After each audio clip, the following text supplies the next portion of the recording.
Hello, happy Monday, wherever you are watching this from. So today we are talking about how you can start becoming your future self, embodying her before you believe it.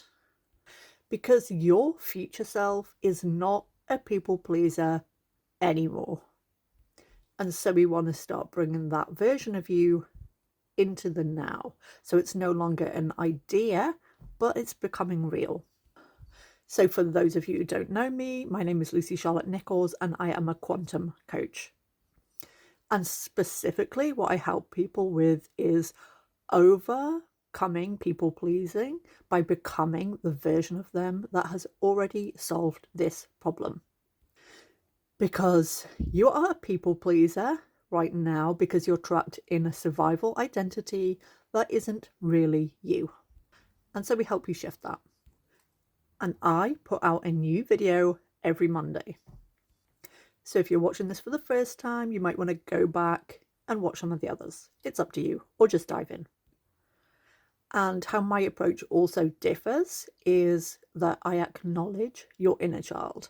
So your inner child created the survival identity, and she is frightened of change. So she will do everything that she can to keep you stuck unless you learn to take her along for the ride. Okay, so one of the biggest misconceptions that people have about healing and making change is that you have to feel totally ready on the inside first, or that in order to change, you're going to have to get really fucking uncomfortable. And I like to challenge both of those.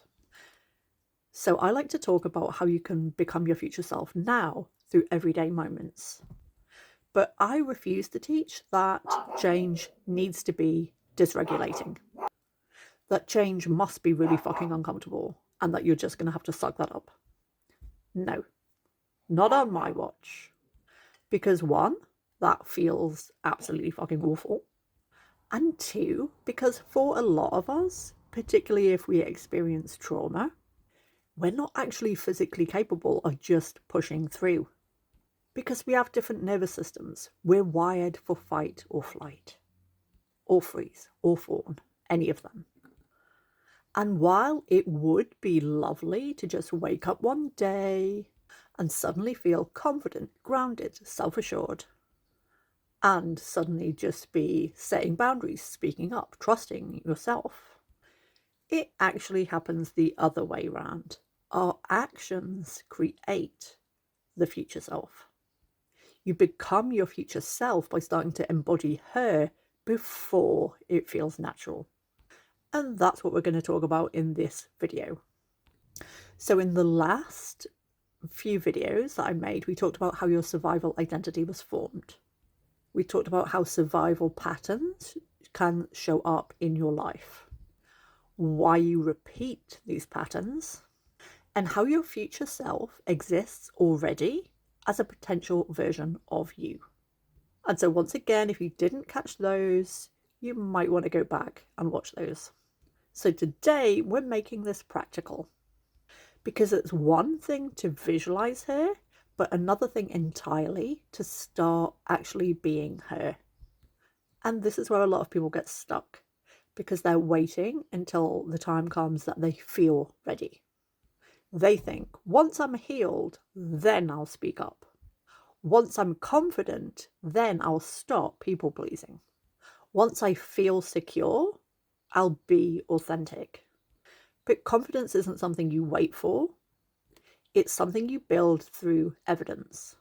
Your brain learns from what you repeatedly do, not what you occasionally think about. So if every day you stay quiet when you want to speak up, abandon your needs, seek reassurance, over-explain yourself and prioritize everyone else, then you reinforce the identity that you're trying to move beyond, even if you consciously want change. Embodiment is when your behaviors begin aligning with the version of you want to become. Not perfectly, not all at once, but intentionally. So maybe your future self speaks clearly, respects her own needs, trusts herself, rests without guilt, communicates honestly, and has stopped worrying about how everyone sees her. And so the question becomes, how would she handle this situation? So, real life example, maybe someone asks you for something, and normally you'd say yes straight away, even though you feel exhausted. Your old identity says, don't disappoint them. But your future self pauses. She checks in with herself first. And she chooses a different response, not the automatic response. Maybe she says, I can't this time. Not aggressively, not selfishly, just honestly. And even though your body might feel uncomfortable afterwards, you stayed aligned with yourself. That's embodiment. Another example, maybe you overthink messages for hours before you send them, reading them over and over again, trying to make sure that people are not going to misunderstand you. But you know your future self trusts herself more, communicates clearly, and lets go. So now, in this moment, you do that instead. Again, not perfectly, but differently. And the more you do these things, pause, take a breath, respond differently, the more you start becoming your future self. And now I'll say a little bit about what you might experience as resistance, but what you can choose to view as your scared inner child. Because when you start embodying a new version of yourself, your nervous system will react. You may feel guilt, anxiety, fear, doubt. And many people interpret this as, this must be wrong because I feel uncomfortable. But often it just simply means this is unfamiliar.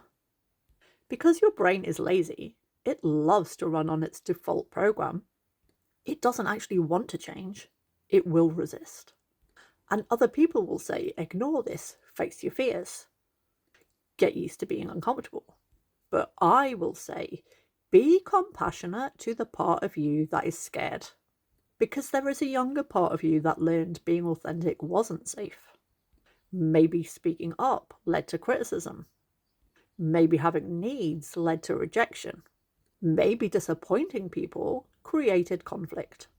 So when you begin changing, that younger part of you can feel very afraid. And instead of judging yourself for that, you begin supporting yourself through it. You pause and you ask that part of you, what are you afraid might happen? And then you reassure her, we're safe now. We get to take up space now. We no longer have to earn love through self-abandonment. We can survive people misunderstanding us. Because your future self is not created through self-rejection. She's created through self-leadership. And over time, something starts changing. The behaviors that once felt uncomfortable start feeling normal. Speaking honestly feels safer. Resting feels easier. Boundaries feel less terrifying. Because you're building a new identity through repeated experience. Your future self isn't built in one big dramatic moment. She's built in tiny decisions made consistently. So here's what I want you to start doing this week. Before making decisions, pause and ask yourself, am I choosing from survival or from the woman I'm becoming? That one question can completely change the direction of your life. And don't focus on becoming her perfectly. Focus on becoming her consistently, even in small ways. Because small, repeated choices become identity. And eventually, you stop performing confidence. And you start becoming genuinely self-connected.